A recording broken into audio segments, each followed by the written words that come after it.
E seja muito bem-vindo ao canal, curta, se inscreva, compartilhe e ative o sininho para receber todas as nossas notificações. Hoje nós vamos de Provérbios 18, e esse é um dos provérbios que eu mais gosto, principalmente por esse primeiro versículo, né? Ele faz um alerta sobre uma coisa que constantemente, né, acontece na nossa vida, né? É importante que a gente vigie, né, para que isso não seja recorrente, porque isso pode afetar muito. Provérbios 18. Quem se isola busca interesses egoístas e se rebela contra a sensatez. Né? Outras traduções vão dizer que quem se isola, né, ou quem busca solidão, né, busca seus próprios interesses e se rebela contra toda a sabedoria, né, contra tudo aquilo que é sensato. Isso é muito importante porque muitas vezes acontece algo na nossa vida em que a nossa resposta é o isolamento, né? E por esse conselho bíblico, né?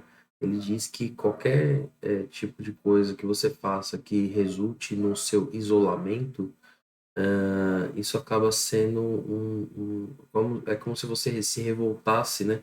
Contra toda a sabedoria, contra tudo aquilo que é sábio, contra todo tipo de conselho, né? Porque na solidão não se encontram respostas não boas, né? Mas não se encontram respostas que vão te tirar desse lugar, né? A solidão, ela atrai, acaba atraindo mais solidão, né? E quando a gente se isola, principalmente em alguns contextos, a solidão, né, com resposta a esses acontecimentos, ela acaba nos prejudicando, né? Então vem depressão, ansiedade, né, síndrome do pânico, tristeza. Então a solidão é a pior resposta, no isolamento é a pior resposta para as pessoas que querem ter algum tipo de saída para alguma situação. O tolo não tem prazer no entendimento, mas sim em expor seus pensamentos. Então, a gente vê aqui que quando um tolo fala, ele não tem prazer em entender qual que é a situação, qual que é a vantagem, quais são as opções, quais são as possibilidades, né? Ele não tem prazer em entender a situação. Ele não tem prazer em buscar conhecimento, né? Mas a única coisa que ele quer é expor os seus próprios pensamentos, né? Também o interesse egoísta. Então, a gente vê que uma pessoa é tola, né? Quando ela não está buscando o entendimento dentro da situação, mas sim expor os seus próprios pensamentos, né? Então, isso é importante para a gente discernir quem é uma pessoa tola ou não. Com a impiedade vem o desprezo, e com a desonra vem a vergonha.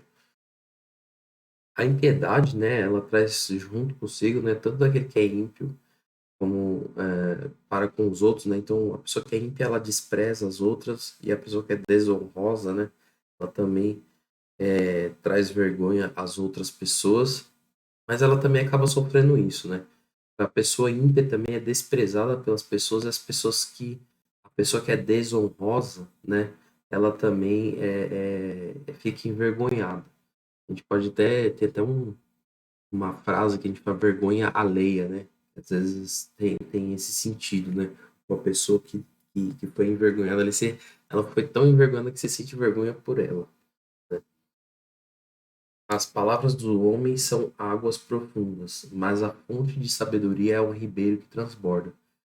Então aqui, na verdade, está mais para uma reflexão, mas a palavra do homem, né, sendo águas profundas, não é algo tão visível, tão claro, né? Então, muitas vezes palavras que as pessoas fazem, né, muitas vezes estão relacionadas às suas vontades, seus interesses, né? Elas têm muito mais do que aquilo, né? Do que aquilo que elas falam. Mas quando a gente fala algo que vem da sabedoria de Deus, né?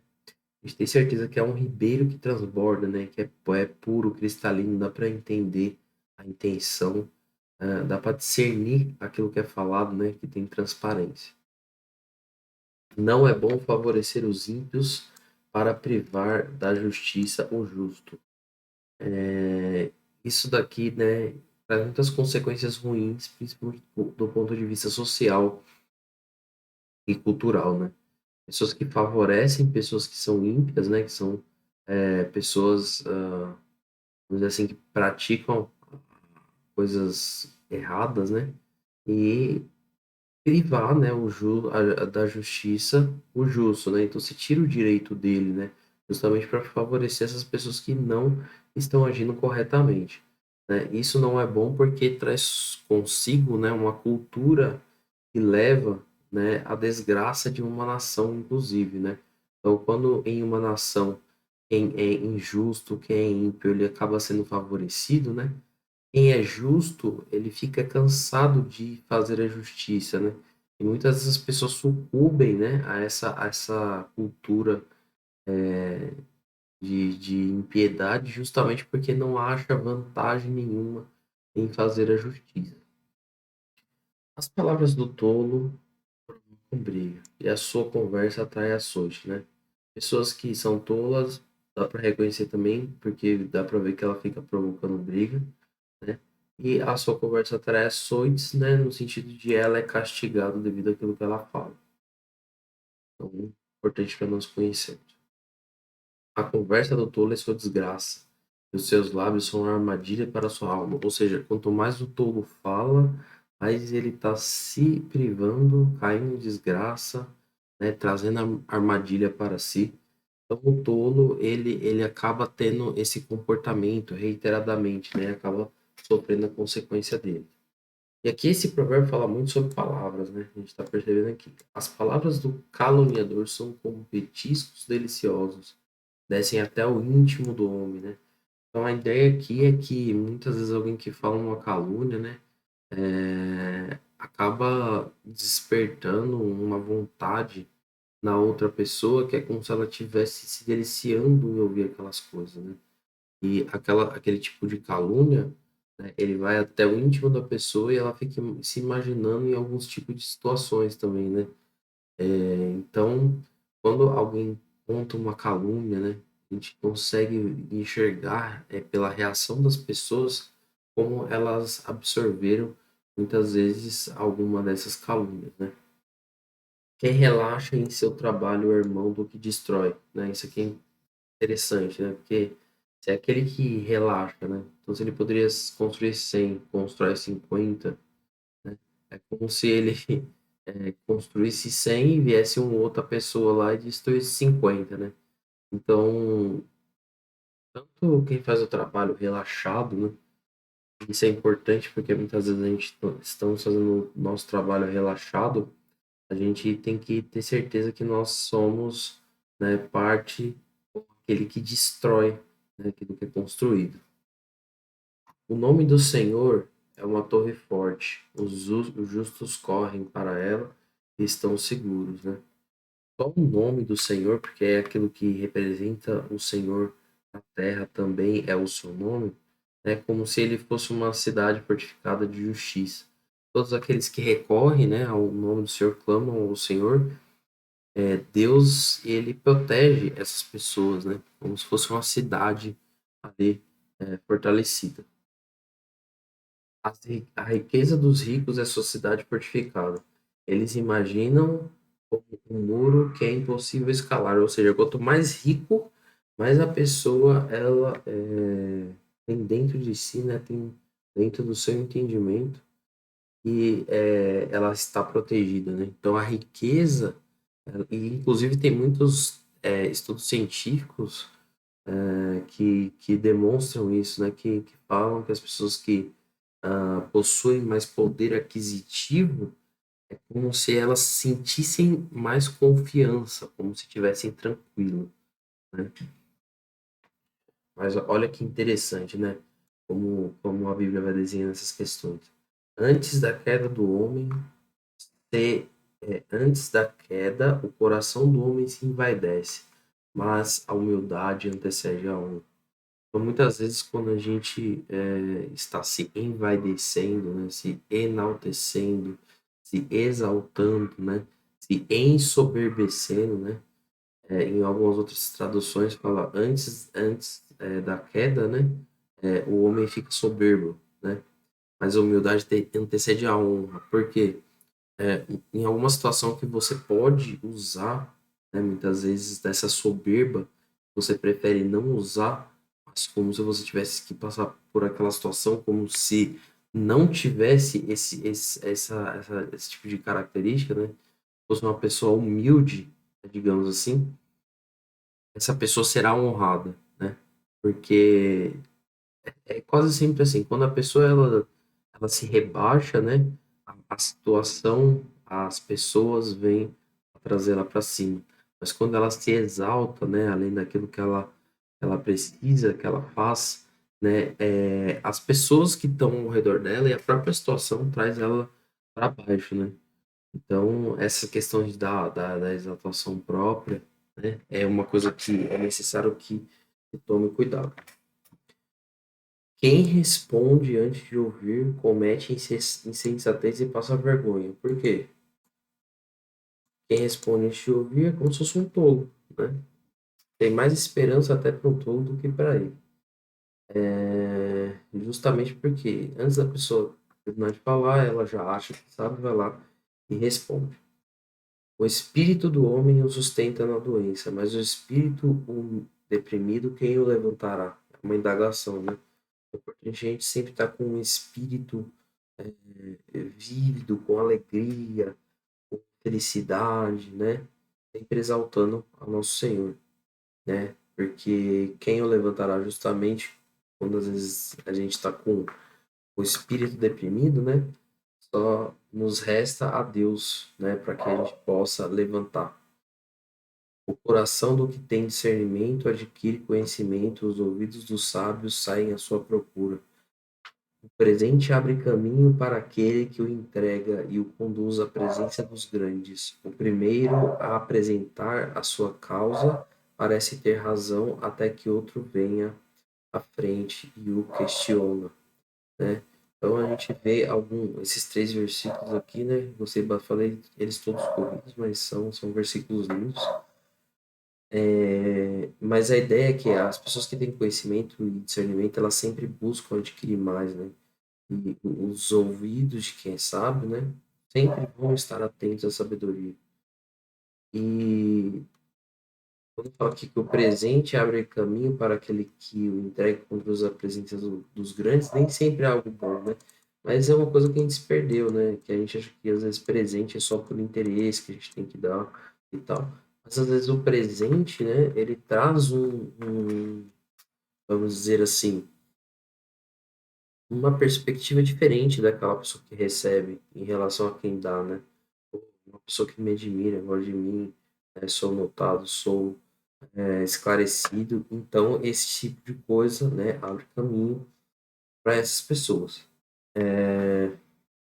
O primeiro a apresentar a sua causa parece ter razão, até que venha outro à frente e questione, né? Isso acontece muito, né? Pessoas começam a falar e o que ela está falando dentro do contexto dela, né, dentro da narrativa dela, faz todo sentido. Mas a narrativa dela faz sentido até que outra pessoa questiona essa narrativa. Quem vem questionar na narrativa, né, seriam as pessoas a posteriori, né, que apresentariam essas causas, né. Bom, lançar sorte resolve contendas e decisões e decide questões entre poderosos, né? E aqui tá mostrando que às vezes entre os poderosos, né, pessoas que têm muito poder, nem sempre, né, as contendas, né, conseguem ser resolvidas e lançar sorte sobre, que seria sortear, né, ver alguma questão aí, ver quem tá certo, né, com base em algum tipo de aleatoriedade, poderia resolver algumas dessas questões. Como é isso? Bom, boa pergunta. No Antigo Testamento eles tinham um ritual chamado Urim Tumim, né?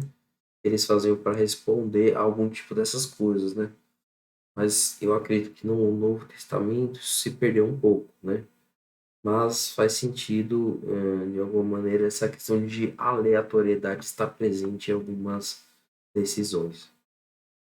O irmão ofendido é mais inacessível do que uma cidade fortificada. E as discussões são como as portas trancadas de uma cidadela, né? Que fala da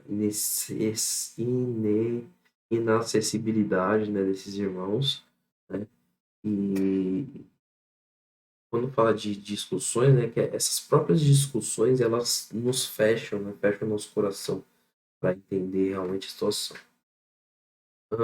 Do fruto da boca enche-se o estômago do homem, o produto dos lábios o satisfaz, né?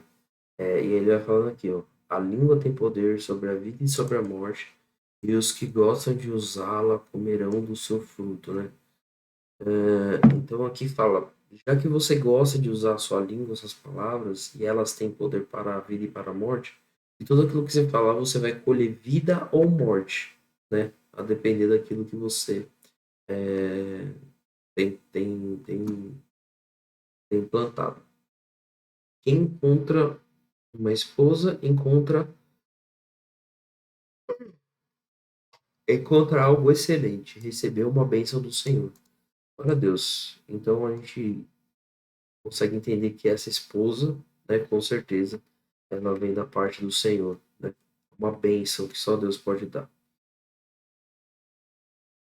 E só Deus, sim, nesse sentido de ser um presente, uma bênção, né? O pobre implora pela misericórdia, mas o rico responde com aspereza. É porque o pobre, como ele não tem condições de muitas vezes se defender, ele só tem a misericórdia, né? Enquanto a pessoa que é rica, né, ela responde com aspereza justamente porque ela não se importa nesse sentido com o que vai acontecer, né? Ela acredita que as riquezas dela, elas são uma cidade fortificada. Quem tem muitos amigos pode chegar à ruína, mas existem amigos mais apegados do que irmão, né? Então, chegar à ruína, eu acredito que é até não tomar caminhos ruins que podem fazer com que você chegue à ruína. Não que ter muitos amigos poderia te levar à ruína, né? Claro que, dependendo do ponto de vista que a gente for pensar, né? Se você anda com pessoas, essas pessoas, elas nunca ajudam, né? Só vêm atrapalhar, né? Atrapalhar assim, consumir recursos daquela pessoa. Então, isso também pode levar à ruína, né? Mas, independente de como isso acontece, né? Existem aqueles amigos que são mais apegados do que um irmão, né? E isso é interessante, né? Porque enquanto o começo do capítulo fala sobre viver na solidão, o final do capítulo fala sobre ter amigos que são mais achegados do que um irmão, né? Então já é uma dica aí para nós estarmos levando nossa vida com toda sabedoria. Muito obrigado por ter ficado até aqui. Curta, se inscreva, compartilhe e ative o sininho para receber todas as nossas notificações. Até logo.